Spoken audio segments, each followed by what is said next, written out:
मैं Piyush Ranjan exam phobia में आप लोग का फिर से स्वागत करता हूं। हम लोगों ने हिस्ट्री का डिस्कशन कर लिया है और अब हम लोग पॉलिटिकल साइंस का डिस्कशन करने वाले हैं, यानी राजनीतिक शास्त्र या सिविक्स जो भी कह सकते हैं। आप लोगों से बस एक रिक्वेस्ट है, अगर आप लोग को अच्छा लगता है ये तो चैनल को शेयर कीजिए और चैनल को लाइक कीजिए और सब्सक्राइब भी कीजिए, ठीक है। तो देखिए, मैं आप लोगों को बस ये कहना चाहता हूँ, जो आप लोगों को एक्स्ट्रा कुछ नहीं पढ़ने की ज़रूरत है। मेरे द्वारा जो पढ़ाया जा रहा है उसको सिर्फ आप लोग नोट कीजिए, ठीक है। नोट कीजिए, उसी से काम चल जाएगा। आप लोग जो है रिचार्ज करवा लीजिए, जो है कम से कम जो 1.5 GB तक डेटा दे, क्या है कि पॉलिटिकल साइंस है, हिस्ट्री है, ज्योग्राफी है, चाइल्ड पेडागोजी का भी डिस्कशन होगा, ठीक है। तो आप लोग रिचार्ज करवा लीजिए और एक फिर 50-50 करके क्वेश्चन आएगा। पहले हिस्ट्री का आएगा, फिर पॉलिटिकल साइंस का, फिर ज्योग्राफी का आएगा, ठीक है। तो अब हम लोग शुरू करते हैं। देखिए, आज का सबसे पहला क्वेश्चन क्या है, प्राथमिक शिक्षा के मौलिक अधिकार को संविधान में कब जगह दी गई। तो देखिए, प्राथमिक शिक्षा के मौलिक अधिकार को संविधान में जो जगह दी गई वो आपको 2002 में दी गई। कब दी गई? 2002 में। और यह जो कौन सा संविधान संशोधन हुआ था, तो 86वां संविधान संशोधन के तहत आपको प्राथमिक शिक्षा के मौलिक अधिकार को संविधान में जगह दी गई। और यह 6 से 14 वर्ष के बच्चों के लिए निःशुल्क शिक्षा का प्रावधान था।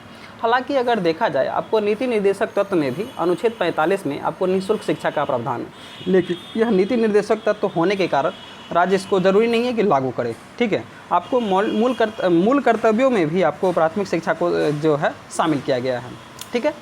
हालांकि एक क्वेश्चन एग्जाम में बहुत पूछता है, जो बच्चों को निःशुल्क एवं अनिवार्य शिक्षा अधिनियम कब बनाया गया था। यह अधिनियम बनाया गया था 2009 में। और जब पूछेगा आपसे जो बच्चों का निःशुल्क एवं अनिवार्य शिक्षा अधिनियम लागू कब से हुआ, तो यह जो है लागू आपको 2010 से हुआ। आप लोगों से अगर मैं फास्ट पढ़ा रहा हूँ तो आप लोग बस क्या कीजिएगा, वीडियो को जो है स्लो मोड में सुन सकते हैं और इसको नोट कर सकते हैं, ठीक है। तो चलिए हम लोग चलते हैं, अगला क्वेश्चन देखते हैं क्या है।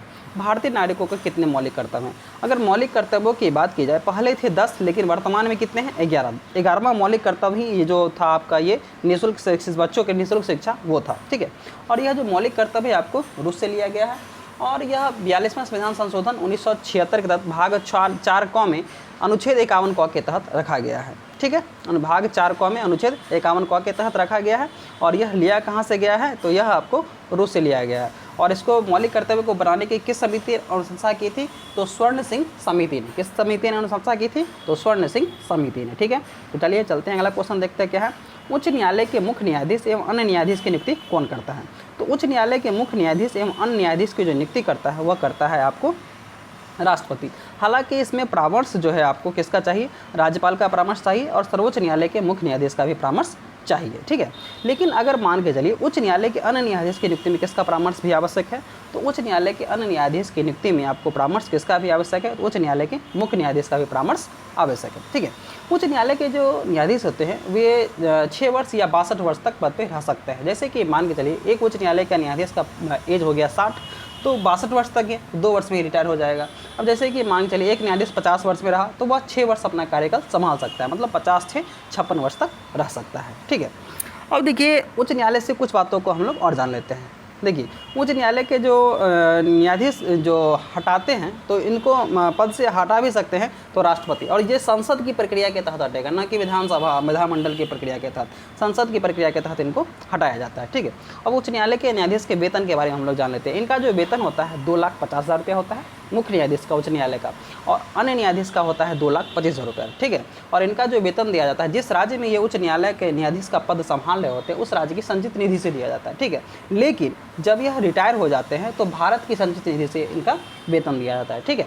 उच्च न्यायालय के न्यायाधीश का जो पेंशन होता है, तो जिस बार वो रिटायर जितने वेतन से वो रिटायर हो रहे होते हैं उसका 50% दिया जा रहा है। जैसे कि मान गया चल रहे हैं अभी इनका वेतन 2,50,000 रुपये है, ठीक है। तो जब ये रिटायर हो जाएंगे तो इनको वेतन मिलेगा, इसका 50% क्या हो जाएगा, 1,25,000 रुपये, ठीक है। न्यायाधीश क्या हो जाएगा, 1,25,000 रुपये, ठीक है। अब देखिए, कुछ इसके पुराने डिटेल के बारे में भी हम जान लेते हैं। तो सबसे पहले भारत में उच्च न्यायालय की स्थापना 1862 में की गई थी। कहाँ पे की गई थी, कलकत्ता, मुंबई और मद्रास में, ठीक है। उसके 1866 में आपको इलाहाबाद में की गई थी। हालांकि पटना में आपको 1916 में उच्च न्यायालय की स्थापना की गई थी, ठीक है।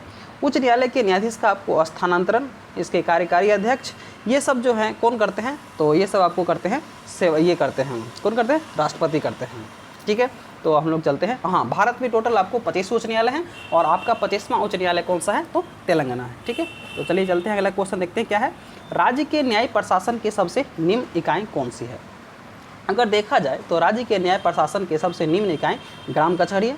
और ग्राम कचहरी के मेन अध्यक्ष जो होते हैं, इसका मेन मतलब प्रधान जो होता है कौन होता है, सरपंच। और हर एक इसमें पंच भी होता है, और पंच जो होता है 500 की आबादी पर चुने जाते हैं। ठीक है, और इस ग्राम कचहरी का जो कार्यकाल होता है 5 वर्ष का होता है। कितना होता है? 5 वर्ष का होता है। ठीक है, ये जो ग्राम कचहरी है आपको 10,000 रुपये तक के मामले की कार्रवाई को सुन सकती है, और यह आपको 1,000 रुपये तक का जुर्माना लगा सकती है। ठीक है, अगर आप ग्राम कचहरी के प्रशासन न्याय से खुश नहीं हैं तो आप सिविल मामलों के लिए अवर न्यायाधीश के पास और आपराधिक मामलों के लिए जिला एवं सत्र न्यायाधीश के पास जा सकते हैं। ठीक है, जैसे कि मान 1,000 रुपये का जुर्माना लगा दिया, लेकिन आप खुश नहीं हैं तो सिविल मामलों के लिए अवर न्यायाधीश के पास और आपराधिक मामलों के लिए जिला एवं सत्र न्यायाधीश के पास आप जा सकते हैं। ठीक है, तो चलिए हम चलते हैं, अगला क्वेश्चन देखते हैं क्या है।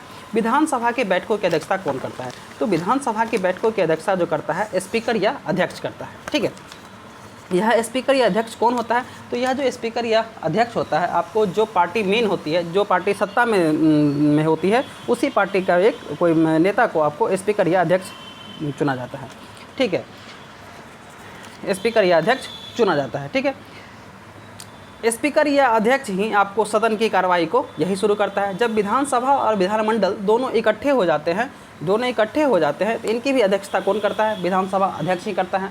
तो अगर देखा जाए बिहार विधानसभा में टोटल आपको 243 सीट है, जिसमें आपको 38 स्थान एससी के लिए है और 2 स्थान एसटी के लिए। ठीक है, आपको ये भी कहा गया है जो विधानसभा की जो संख्या है आपको 500 से अधिक नहीं होनी चाहिए और 60 से कम नहीं होनी चाहिए।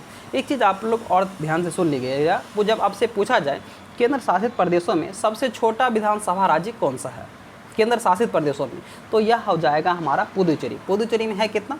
30। ठीक है, अगर आपसे पूछे राज्यों में विधानसभा में केंद्र कितने कौन सा है, तो सिक्किम में है कितना? 32 है। ठीक है, हम लोग अब 4 एक जो असेंडिंग ऑर्डर में होता है, ऊपर से नीचे क्रम में, उसको याद कर लेते हैं। देखिए, उत्तर प्रदेश में सबसे पहले है आपको 403। ठीक है, उसके बाद आपको है पश्चिम बंगाल में है 294, और आपको महाराष्ट्र में है 288 और बिहार में है 243। आपसे पूछा जा सकता है जो विधानसभा के क्रम को सजाइए, सबसे ज़्यादा किसमें, उसके बाद किसमें, उसके बाद किसमें, तो सबसे ज़्यादा उत्तर प्रदेश, उसके बाद आपका पश्चिम बंगाल, उसके बाद महाराष्ट्र और उसके बाद बिहार। ठीक है, तो हम समझ गए। अब चलते हैं अगले क्वेश्चन के।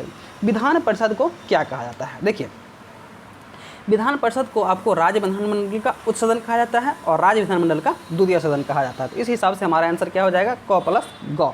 विधानमंडल का प्रथम सदन कौन होता है? तो प्रथम सदन विधानसभा होता है। ठीक है, अब विधान परिषद के बारे में हम कुछ बातों को जान लेते हैं। टोटल अगर देखा जाए तो टोटल आपको भारत में विधान परिषद 6 है। तो कौन कौन सा है? तो सबसे पहले हमारा उत्तर प्रदेश, उसके बाद आपको कर्नाटक है, उसके बाद तेलंगाना है, उसके बाद महाराष्ट्र है, उसके बाद बिहार है, उसके बाद आंध्र प्रदेश है। ठीक है, आप लोग को इसकी संख्या भी जान लेनी चाहिए ताकि आपसे असेंडिंग ऑर्डर में भी पूछा जा सकता है। देखिए, सबसे ज़्यादा आपको उत्तर प्रदेश में है 100। ठीक है, कितना है? 100। हालांकि आपको लुसेंट बुक में ये 99 दिया गया है, उसको आपको गलत मान लीजिए और इसको 100 कर लीजिए। ठीक है, उत्तर प्रदेश में 100 है, उसके बाद महाराष्ट्र में आपको 78 है। ठीक है, कर्नाटक में आपको 75 है, बिहार में 75 है, आंध्र प्रदेश में 50 है और ये तेलंगाना में कितना है? 40 है। आप लोग इसको नोट कर लीजिएगा। ठीक है, अगर विधान परिषद के सदस्यों की बात की जाए, ये कैसे होते हैं? तो 1/3 सदस्य जो होते हैं स्थानीय निकाय से निर्वाचित होते हैं। ठीक है, फिर 1/3 सदस्य विधानसभा सदस्यों में से निर्वाचित होते हैं, फिर 1/12 सदस्य स्नातक में से निर्वाचित होते हैं जिन्होंने 3 वर्ष पूर्व स्नातक कर लिया हो। ठीक है, 1/12 सदस्य अध्यापकों के द्वारा निर्वाचित होते हैं जो कि कम से कम 3 वर्ष माध्यमिक पाठशालाओं अथवा उनसे ऊंची कक्षाओं में पढ़ा रहे हों। ठीक है, और 1/6 सदस्य राज्यपाल मनोनीत करते हैं। राज्यपाल 1/6 सदस्य मनोनीत करते हैं, और ये मनोनीत किसको करते हैं? जिन्होंने साहित्य से, कला से, विज्ञान से, सहकारिता आंदोलन या सामाजिक सेवा में अच्छा काम किया हो, उनको जो है विधान परिषद में राज्यपाल मनोनीत करते हैं। ठीक है, तो इस हिसाब से अगर देखा जाए तो 5/6 सदस्य का निर्वाचन होता है विधान परिषद में और 1/6 सदस्य का मनोनीत होता है। ठीक है, अब देख लीजिए, अगर विधानसभा या विधान परिषद दोनों में से कोई सदस्य 60 दिन तक अनुपस्थित रहे तो उनकी सदस्यता क्या हो जाती है भाई? समाप्त हो जाती है। क्या हो जाती है? समाप्त हो जाती है। ठीक है, विधान परिषद का जो आपको गठन है 169 में, किस में है? 169 में है। ठीक है, तो अब चलिए चलते हैं अगले क्वेश्चन की ओर। राज्यपाल के पद के लिए न्यूनतम उम्र सीमा क्या है? देखिए, राज्यपाल और राष्ट्रपति दोनों के लिए 35 वर्ष है। लोकसभा विधानसभा 25 वर्ष है। ये 30 वर्ष जो है विधानसभा और विधान परिषद है। लेकिन खबरदार, यहाँ पे सावधान, एकदम सावधान हो जाइए, मुखिया पद के लिए आपको 21 वर्ष ही है। ठीक है, मुखिया पद के लिए आपको 21 वर्ष तक है। ठीक है, समझ में आ गया? तो चलिए हम चलते हैं अगले क्वेश्चन की ओर। राज्य मंत्री परिषद के मंत्रियों की नियुक्ति कैसे होती है? तो राज्य परिषद के मंत्री को जो नियुक्ति होती है वह मुख्यमंत्री के परामर्श पर राज्यपाल के द्वारा होती है। ठीक है, मुख्यमंत्री कहता है जो आप हम इनको ये पोस्ट दे रहे हैं, आप इनको शपथ दिलवाइए, जो करना है वो करवाइए। ठीक है, मुख्यमंत्री के परामर्श पर राज्यपाल के द्वारा। ठीक है, लेकिन मंत्रियों संबंधी एक बात और ध्यान से सुन लीजिए। मंत्रियों की सामूहिक जिम्मेवारी विधानसभा के प्रति होती है और व्यक्तिगत, ध्यान से, सामूहिक जिम्मेवारी विधानसभा के प्रति और व्यक्तिगत जिम्मेवारी किसके प्रति? तो राज्यपाल के प्रति। ठीक है, तो चलिए चलते हैं अगले क्वेश्चन की ओर।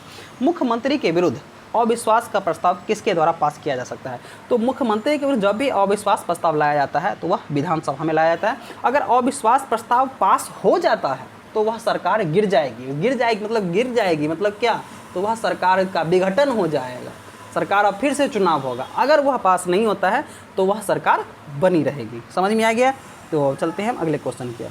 मौलिक अधिकारों की रक्षा के लिए सर्वोच्च न्यायालय कौन सा आदेश या लेख जारी कर सकता है? देखिए, मौलिक अधिकारों की रक्षा के लिए आपको सर्वोच्च न्यायालय ही नहीं, उच्च न्यायालय भी लेख जारी कर सकती है। तो ये जो लेख जारी होता है 5 प्रकार का, एक बंदी प्रत्यक्षीकरण, एक परमादेश, एक उत्प्रेषण, एक प्रतिषेध और एक अधिकार परीक्षा लेख। तो हम बात कर रहे थे सर्वोच्च न्यायालय और उच्च न्यायालय दोनों जारी कर सकता है, लेकिन सर्वोच्च न्यायालय अनुच्छेद 32 के तहत इसको जो है भीमराव अंबेडकर ने मौलिक अधिकार के हृदय या आत्मा कहा था। ठीक है, और अनुच्छेद 226 के तहत उच्च न्यायालय जारी कर सकता है। सर्वोच्च न्यायालय अनुच्छेद 32 के तहत रीट जारी कर सकता है और आपको उच्च न्यायालय अनुच्छेद 226 के तहत रीट जारी कर सकता है। हम लोग समझ लिए कौन कौन सा है? बंदी प्रत्यक्षीकरण, परमादेश, उत्प्रेषण, प्रतिषेध और आपका क्या हो जाएगा, एक और बच रहा है, अधिकार परीक्षा लेख। इसका आंसर हमारा क्या हो जाएगा? इनमें सभी। ठीक है, चलिए चलते हैं अगले क्वेश्चन के। सर्वोच्च न्यायालय के न्यायाधीश किस उम्र तक अपने पद पर बने रह सकते हैं? देखिए, सर्वोच्च न्यायालय है, इसके बारे में कुछ बातों को जान लेते हैं। सर्वोच्च न्यायालय में टोटल अभी 34 पद है, जिसमें 33 अन्य न्यायाधीश और 1 मुख्य न्यायाधीश। ठीक है, सर्वोच्च न्यायालय के न्यायाधीश आपको 65 वर्ष तक पद पर रह सकते हैं, 6 वर्ष या 65 वर्ष। ठीक है, उनका पहले 6 वर्ष पूर जाए या 65 वर्ष तक अपने पद पर रह सकते हैं। समझ में आ गया? तो अब चलिए, और 62 वर्ष तक कौन रहता है? तो उच्च न्यायालय के मुख्य न्यायाधीश रहते हैं। ठीक है, जब आपसे पूछेगा सूचना आयोग का कार्यकाल कितना होता है, तो 5 वर्ष या 65 वर्ष तक होता है। ठीक है, तो चलिए चलते हैं अगले क्वेश्चन की ओर। भारतीय संविधान के द्वारा राष्ट्रपति को जो शक्तियाँ सौंपी गई हैं उनका वास्तविक प्रयोग कौन करता है? ठीक है, तो भारतीय संविधान के द्वारा राष्ट्रपति को जो शक्तियाँ सौंपी गई हैं उनका वास्तविक प्रयोग कौन करता है? तो वह प्रधानमंत्री करता है। कौन करता है? प्रधानमंत्री करता है। ठीक है, तो चलिए देखते हैं अध्यादेश जारी करने की शक्ति किसके पास है? तो अध्यादेश जारी करने की शक्ति जो है राष्ट्रपति जारी करता है जब दोनों सदन की कार्यवाही नहीं हो सकती है। अनुच्छेद 123 के तहत राष्ट्रपति अध्यादेश जारी करता है। ठीक है, और एक होता है संयुक्त बैठक। ठीक है, अनुच्छेद 108 के तहत वह जो है संयुक्त बैठक के लिए करता है और उसकी अध्यक्षता कौन करते हैं? तो लोकसभा अध्यक्ष करते हैं। ठीक है, अनुच्छेद 108 के तहत संयुक्त बैठक के लिए। ठीक है, धन विधेयक को राज्यसभा कितने दिनों तक रोक सकती है? तो धन विधेयक को जो राज्यसभा होती है वह 14 दिन तक रोक सकती है। धन विधेयक को अनुच्छेद 110 के तहत धन विधेयक की परिभाषा दी गई है। ध्यान सुनिएगा, अनुच्छेद 110 के तहत धन विधेयक की परिभाषा दी गई है और अनुच्छेद 109 के तहत, ध्यान सुनिएगा, अनुच्छेद 109 के तहत आपको धन विधेयक के संबंध में विशेष प्रक्रिया के बारे में बात कहा गया है। ठीक है, और अनुच्छेद 112 में वार्षिक वित्तीय विवरणी या बजट शब्द की चर्चा की गई है। ठीक है, हालांकि संविधान में आपको बजट शब्द की चर्चा नहीं की गई है, आपको किसकी चर्चा की गई है? वार्षिक वित्तीय विवरणी। समझ में आ गया? तो चलिए अब चलते हैं अगले क्वेश्चन की ओर। राज्यसभा में राष्ट्रपति द्वारा कितने सदस्यों को मनोनीत किया जा सकता है? राज्यसभा में राष्ट्रपति के द्वारा 12 सदस्यों को मनोनीत किया जा रहा है। किस अनुच्छेद के तहत? तो अनुच्छेद 80 के तहत। ठीक है, वही साहित्य कला विज्ञान। ठीक है, साहित्य कला विज्ञान के तहत आपको मनोनीत करता है। कौन करता है? तो राष्ट्रपति। और आंगल भारतीय, कितने आंगल भारतीय को? तो आंगल भारतीय 2 आंगल भारतीयों को लोकसभा में, 2 आंगल भारतीयों को लोकसभा में और विधानसभा में एक आंग्ल भारतीय को कौन मनोनीत करता है, तो वह हमारा करता है राज्यपाल। ठीक है। लोकतंत्र के सिद्धांतों के विकास में किस क्रांति का योगदान रहा है, तो यह इंग्लैंड की गौरवपूर्ण क्रांति और फ्रांस की क्रांति दोनों का योगदान रहा है। लोकतंत्र की सफलता का मापदंड क्या है, मतलब लोकतंत्र कैसे सफल हो सकता है, जब जनता के प्रति उत्तरदायी, मतलब जनता के प्रति उत्तरदायी वैध शासन रहे, आर्थिक असमानता में कमी, मतलब किसी के पास खूब ज़्यादा पैसा और किसी के पास पैसा नहीं, वही कह रहा है आर्थिक असमानता में कमी होना चाहिए एवं सामाजिक न्याय होना चाहिए, विविधता में सामंजस्य एवं नागरिकों की गरिमा में होनी चाहिए। ठीक है, तो इसमें हमारा आंसर क्या हो जाएगा, इनमें सभी। भारत कैसा राज्य है, तो भारत को हम लोग क्या जानते हैं, कल्याणकारी राज्य के रूप में जानते हैं। भारत में लोकसभा निर्वाचन क्षेत्रों की संख्या कितनी है, अगर भारत में लोकसभा निर्वाचन क्षेत्रों की संख्या बात की जाए तो वह 543 है, लेकिन वर्तमान में आपको कितना है, 545 है। ठीक है, 545 है। लोकसभा में अगर देखा जाए 545 निर्वाचन क्षेत्रों में अभी SC 84 है, उसमें ST 47 हैं और एंग्लो इंडियन कितने हैं, 2 हैं। ठीक है, और एंग्लो इंडियन की चर्चा की गई अनुच्छेद 331 के तहत की गई, 331 के तहत की गई है। इस 545 सदस्य में आपको 530 सदस्य राज्यों से आते हैं, 13 सदस्य केंद्र शासित प्रदेश से होते हैं और 2 सदस्य जो होते हैं वह आंग्ल भारतीय से होते हैं। ठीक है, लोकसभा का जो चुनाव हुआ था, प्रथम चुनाव 1951 से 1952 के बीच हुआ था, ध्यान सुनिएगा। लोकसभा का प्रथम चुनाव 1951 से लेकर 1952 के बीच हुआ था, लेकिन लोकसभा का पहला अधिवेशन 13 मई 1952 को हुआ था और लोकसभा के प्रथम अध्यक्ष मावलंकर थे। कौन थे, मावलंकर थे। ठीक है, कौन थे प्रथम अध्यक्ष, मावलंकर थे। इसी कारण से लोकसभा का पिता मावलंकर को कहा जाता है और उपाध्यक्ष कौन थे, अयंगर थे। लोकसभा में किस अध्यक्ष, आपसे पूछा, थोड़ा सा लेवल हाई कर लेते हैं, लोकसभा में अगर आपसे पूछा जाए किस अध्यक्ष के विरुद्ध अविश्वास प्रस्ताव सबसे पहले लाया गया था, तो इन्हें गणेश वासुदेव मावलंकर के पक्ष में। ठीक है, तो चलिए हम चलते हैं अगले क्वेश्चन के। भारत में निष्पक्ष निर्वाचन की प्रक्रिया के संचालन का दायित्व किस पर है, मतलब निष्पक्ष निर्वाचन कौन करवाता है, तो वह करवाता है हमारा निर्वाचन आयोग। और निर्वाचन आयोग की चर्चा किस भाग में है, तो निर्वाचन आयोग की जो चर्चा है आपको भाग 15 और अनुच्छेद 324 से लेकर 329 तक है। भाग निर्वाचन आयोग में एक निर्वाचन आयुक्त होते हैं और 2 अन्य सदस्य होते हैं, तो टोटल 3 सदस्य होते हैं। ठीक है, समझ में आ गया। चलिए देखते हैं अगला क्वेश्चन क्या है। लोकतंत्र क्यों एक उत्तरदायी शासन व्यवस्था मानी जाती है, इसमें जनता अपने शासकों को चुनती है, सही बात है। जनता अपने शासकों पर नियंत्रण रखती है, ठीक है, ये भी बात सही है। शासन में जनता को अधिक से अधिक भागीदारी का अवसर मिलता है, ये भी बात सही है। तो इसमें हमारा आंसर क्या हो जाएगा, इनमें सभी। 1976 के 42वें संविधान संशोधन द्वारा भारतीय संविधान की प्रस्तावना में कौन से ये शब्द जोड़े गए, तो इस संविधान की प्रस्तावना में 3 शब्द जोड़े गए थे। कौन कौन सा, धर्मनिरपेक्ष, समाजवादी और राष्ट्र की अखंडता। सीधे अखंडता नहीं जोड़ा गया था, राष्ट्र की अखंडता शब्द जोड़े गए थे। धर्मनिरपेक्ष या पंथ निरपेक्ष भी ले सकते हैं, समाजवादी और राष्ट्र की अखंडता शब्द जोड़े गए थे। इसमें हमारा आंसर क्या हो जाएगा, तो धर्मनिरपेक्ष ही हो जाएगा। यहाँ सिर्फ अखंडता दिया गया है, ठीक है, यहाँ पर सिर्फ अखंडता दिया गया है, तो इसी कारण से इसका आंसर हमारा क्या हो जाएगा, धर्मनिरपेक्ष। ठीक है, तो चलिए देखते हैं अगले क्वेश्चन का क्या है। दक्षिण अफ्रीका के पहले अश्वेत राष्ट्रपति कौन थे, सभी जानते हैं, नेल्सन मंडेला। कौन थे, नेल्सन मंडेला।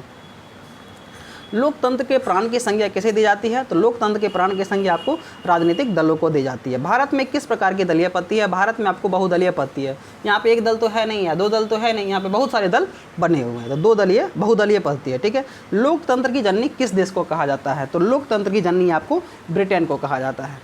ठीक है, चलिए देखते हैं अगला क्वेश्चन क्या है। लिच्छवी गणराज्य की गण राजधानी कहाँ थी, तो लिच्छवी गणराज्य की राजधानी आपको वैशाली थी। ठीक है, घरेलू महिलाओं ने पुरुषों की शराब खोरी के विरुद्ध अपनी आवाज़ बुलंद की, यह किस आंदोलन का हिस्सा था, तो यह जो था, देखिए, चिपको आंदोलन। और यह चिपको आंदोलन हुआ कब था, देखिए, चिपको आंदोलन में है, और यह चिपको आंदोलन हुआ कब था, यह हुआ कब था, 1973 में हुआ था। तो इसमें क्या हुआ था, तो पेड़ काटने के लिए व्यापारिक लोग आए, तो लोगों ने दारू पीने के लिए जो है पेड़ को बेचना शुरू कर दिया, तो उसके लिए महिलाओं ने क्या किया, पेड़ को चिपक गई।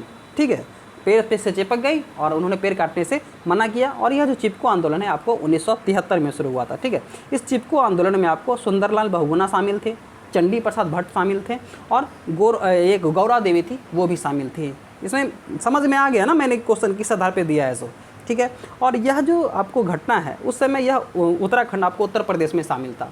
उत्तराखंड का तो उत्तर प्रदेश से बंटवारा 2000 ईस्वी में हुआ, जब आपको झारखंड का बंटवारा, बिहार का बंटवारा झारखंड में हुआ था। ठीक है, तो यह जो था उस समय उत्तर प्रदेश में था शामिल, और उत्तर प्रदेश का चमोली जिले में यह घटना हुई थी।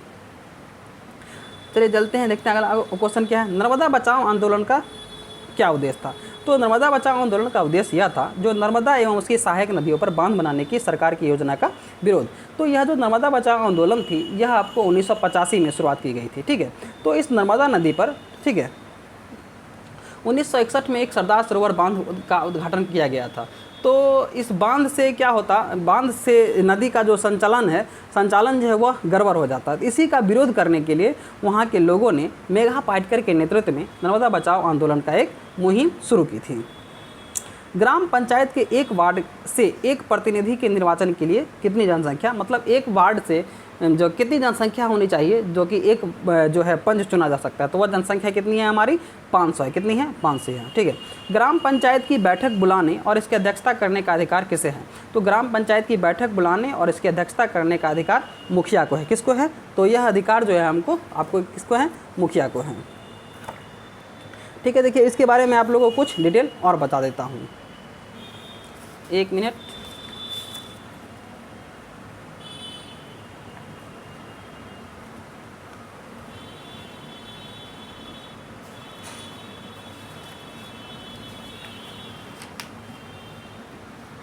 ठीक है, तो देखिए ये जो ग्राम पंचायत है, यह ग्राम पंचायत आपको बिहार पंचायती राज अधिनियम 2006 के तहत आया है, 6 के तहत आता है। और ग्राम पंचायत जो है लगभग आपको 7000 की जनसंख्या पर एक ग्राम पंचायत का गठन किया जाता है, ठीक है। ग्राम पंचायत में आपको मुखिया होते हैं, ठीक है, और यह पंचों से मिलकर, मतलब जो पंच से मिलकर आपको मुखिया का निर्वाचन होता है, ठीक है।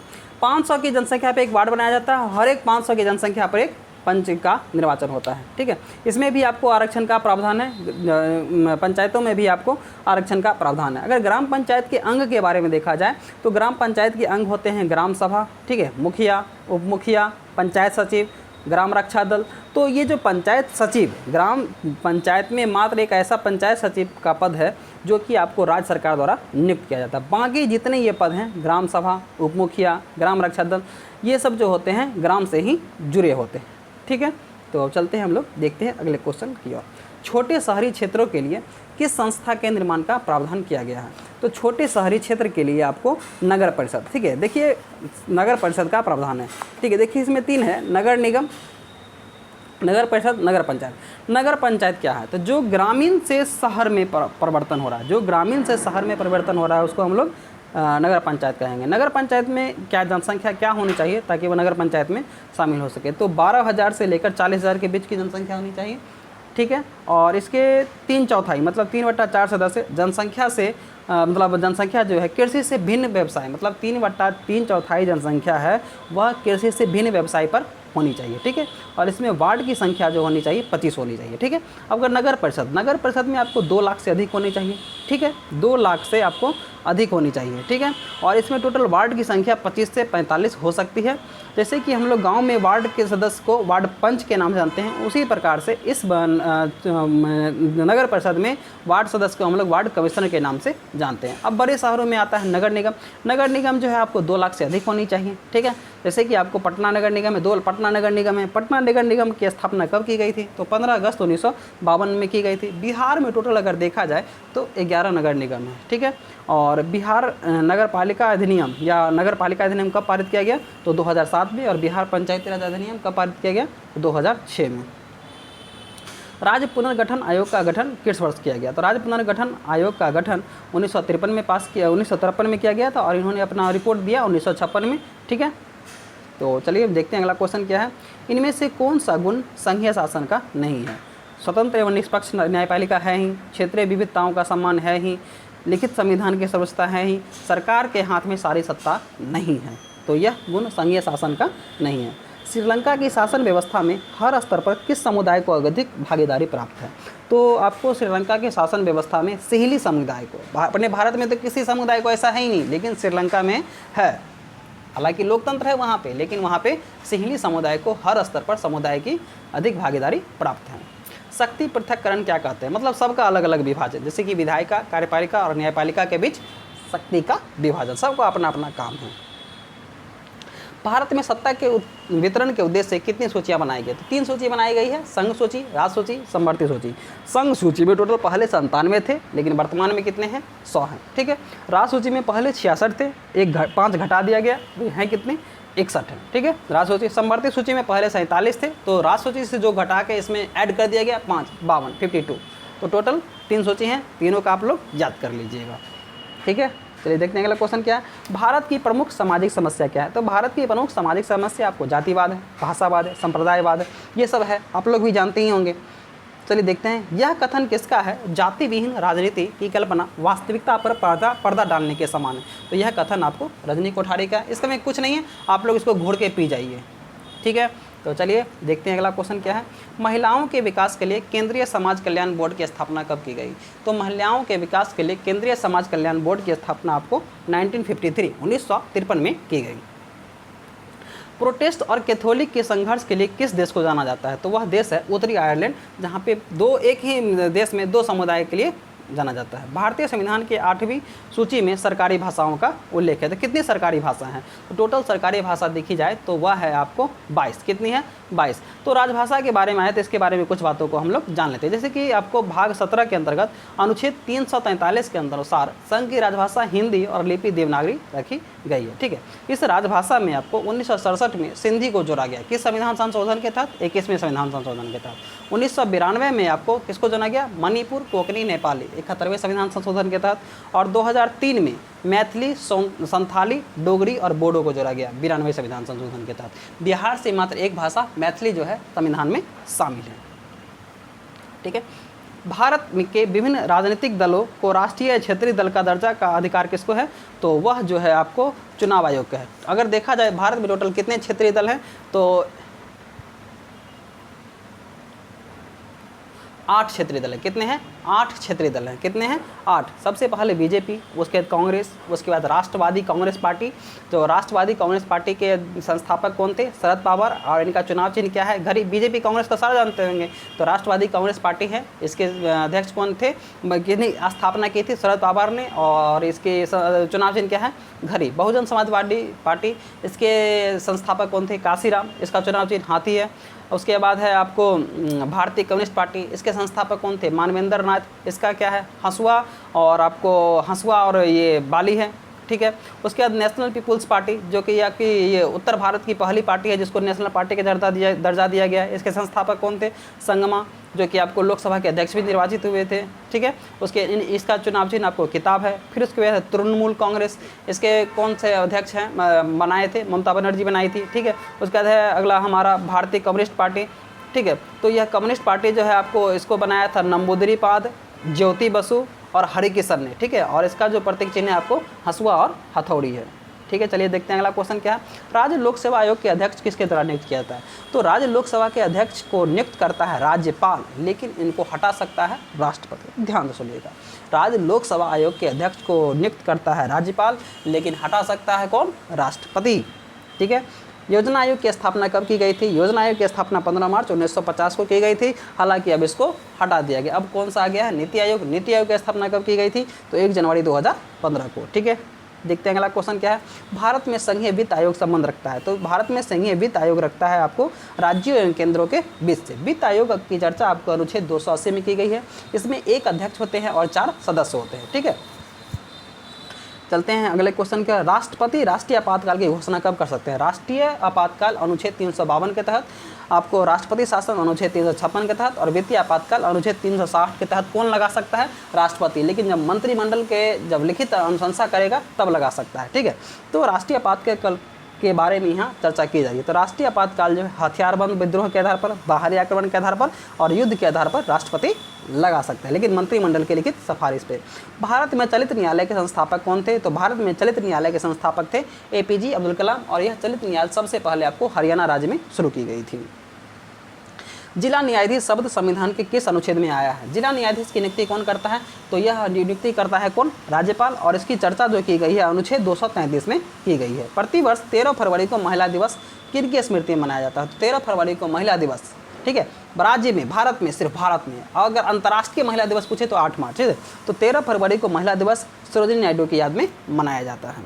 न्यायिक पुनरावलोकन का अर्थ यह है, न्यायिक पुनरावलोकन का अर्थ क्या है? तो सबसे पहले न्यायिक पुनरावलोकन अनुच्छेद 137 के तहत सर्वोच्च न्यायालय जारी कर सकता है। तो उच्च न्यायालय जो कोई फैसला दिया है उस पर वह उसकी समालोचना कर सकता है। तो यह अर्थ है न्यायिक पुनरावलोकन का, ठीक है। या अपना भी कोई फैसला दिया है उस पर भी वह अपना कुछ डिसीजन बदल सकता है। भारत में उच्चतम न्यायालय का उद्घाटन किस स्थिति में हुआ? तो भारत में अगर अभी देखा जाए, ठीक है, उच्चतम न्यायालय का उद्घाटन किस स्थिति को हुआ? तो 28 जनवरी 1950 को, ठीक है, 28 जनवरी 1950 को हुआ, ठीक है। तो चलिए हम देखते हैं अगले क्वेश्चन की ओर। हाँ, उच्चतम न्यायालय में टोटल कितने न्यायाधीश होते हैं? तो टोटल 34 न्यायाधीश, 33 अन्य न्यायाधीश और 1 मुख्य न्यायाधीश, और इन सब का जो कार्यकाल होता है 6 वर्ष या 65 वर्ष होता है, ठीक है। तो चलिए देखते हैं अगला क्वेश्चन क्या है। संविधान के किस अनुच्छेद के अंतर्गत धन विधेयक को परिभाषित किया गया? अनुच्छेद 110 के अंतर्गत आपको धन विधेयक की परिभाषित की गई है, और अनुच्छेद 109 में धन विधेयक के संबंध में विशेष प्रक्रिया की बात की गई है। अनुच्छेद 108 में संयुक्त बैठक के बारे में प्रावधान किया गया है। संयुक्त बैठक की अध्यक्षता कौन करता है? तो लोकसभा अध्यक्ष करता है, ठीक है। भारत के संविधान के अंतर्गत एक धन विधेयक को प्रस्तुत कहाँ किया जा सकता है? तो यह सिर्फ आपको लोकसभा या विधानसभा में प्रस्तुत किया जा सकता है। हालांकि ये राज्यसभा में भी जाता है, लेकिन राज्यसभा पे इसमें ज़रूरी नहीं है, कुछ मतलब उसकी राय को मानना या ना मानना यह लोकसभा के ऊपर डिपेंड करता है, ठीक है। तो टोटल यह था हमारा 50 क्वेश्चन का प्रैक्टिस सेट, ठीक है। आने वाले समय में आज तो मुश्किल नहीं लग रहा है, लेकिन कल मैं ज्योग्राफी का भी डिस्कशन, ज्योग्राफी और पॉलिटी का भी डिस्कशन मैं कर दूंगा, ठीक है। तो आपको अगर अच्छा लगता है तो चैनल को शेयर कीजिए और चैनल को सब्सक्राइब कीजिए, आप लोगों से यह रिक्वेस्ट है, ठीक है। Good bye, take care.